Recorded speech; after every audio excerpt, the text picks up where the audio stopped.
그래서 약한 부분들을 보완을 해서 연골을 강화를 시켜서 코끝을 수술을 하고 콧대 부분은 실리콘을 사용해서 하면 안전하고 부작용이 생기지 않는 코 성형 수술을 받을 수가 있고 또 만족스럽게 결과를 얻을 수가 있습니다.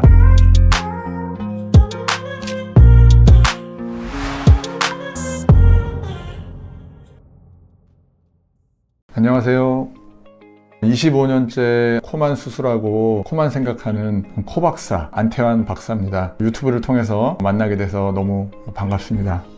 오늘 이제 여러분들에게 설명해 드리고 싶은 내용은 코 성형을 하고 싶어 하시는 분들이 되게 많으신데 대부분 염증이나 부작용 걱정이 또 너무 많으셔서 수술을 좀 두려워하거나 결정하지 못하시는 분들이 되게 많습니다. 어떻게 하면은 코 성형을 안전하게 할 수 있을지, 부작용이 생기지 않게 할 수 있을지, 그 방법은 뭔지에 대해서 설명을 한번 오늘 해드리고 시리즈로 안전한 코 성형에 대한 방법에 대해서 계속해서 설명을 해드리도록 하겠습니다. 저도 그렇고 여기 보시는 우리 구독자나 시청자 여러분들도 그렇고 다 동양인들이거든요. 동양인들은 연골 구조가 서양인의 구조하고는 다릅니다. 서양인들은 구조가 굉장히 튼튼해요. 코가 보통 동양인들은 끝이 낮고 납작한 사람들이 많거든요. 그 이유는 비중격이라는 구조물이 이렇게 코 안에 있는데 이 구조물의 차이에 따라서 코가 튼튼하냐 튼튼하지 않냐가 결정될 수가 있거든요. 비중격의 구조물이 서양인들은 굉장히 튼튼하고 동양인들은 굉장히 약하고 또 길이가 짧은 경우가 되게 많습니다. 롯데타워 빌딩 보시면 밑에서부터 쫙 올라가 있죠. 그러면 그 건물이 막 바람이 불고 막 폭풍우가 오고 그래도 흔들리지 않고 그대로 잘 버티고 있습니다.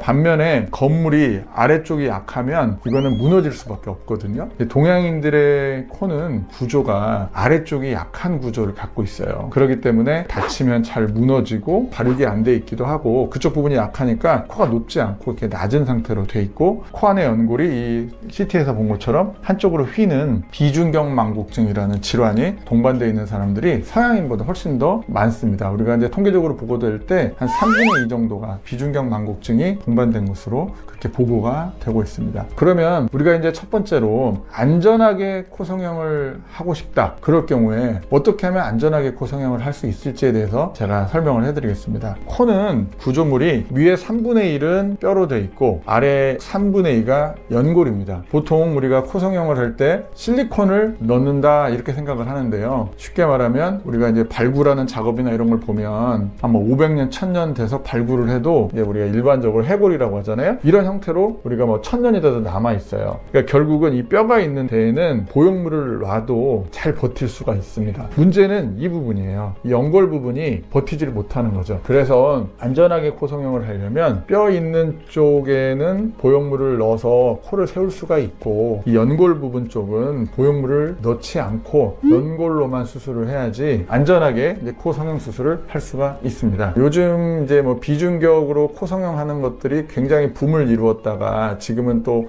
많이 좀 사그라든 상태거든요. 그 이유가 약한 동양인에게서 이 비중격을 빼가지고 다시 비중격에다 이식을 했을 때 이 남아있는 비중격이 별로 없기 때문에 더 약해져서 무너지는 경우가 많이 생기고 비틀리거나 휘는 그런 현상이 생기기 때문입니다. 그래서 이 비중격이 약한 동양인들은 이 약해져 있는 부분을 꼭 보완을 해주면서 수술을 해야지 안전하게 코 모양을 만들 수가 있습니다. 저 같은 경우는 귀도 이 겉에 있는 귀는 좀 약하기 때문에 이쪽에 보면 우리가 트라구스라는 이계 연골이라는 게 있습니다. 우리 이어폰 꽂을 때 쓰는 연골 그 부분이 되게 좀 튼튼하거든요. 그래서 약한 부분들을 보완을 해서 연골을 강화를 시켜서 코끝을 수술을 하고 콧대 부분은 실리콘을 사용해서 하면 안전하고 부작용이 생기지 않는 코 성형 수술을 받을 수가 있고 또 만족스럽게 결과를 얻을 수가 있습니다.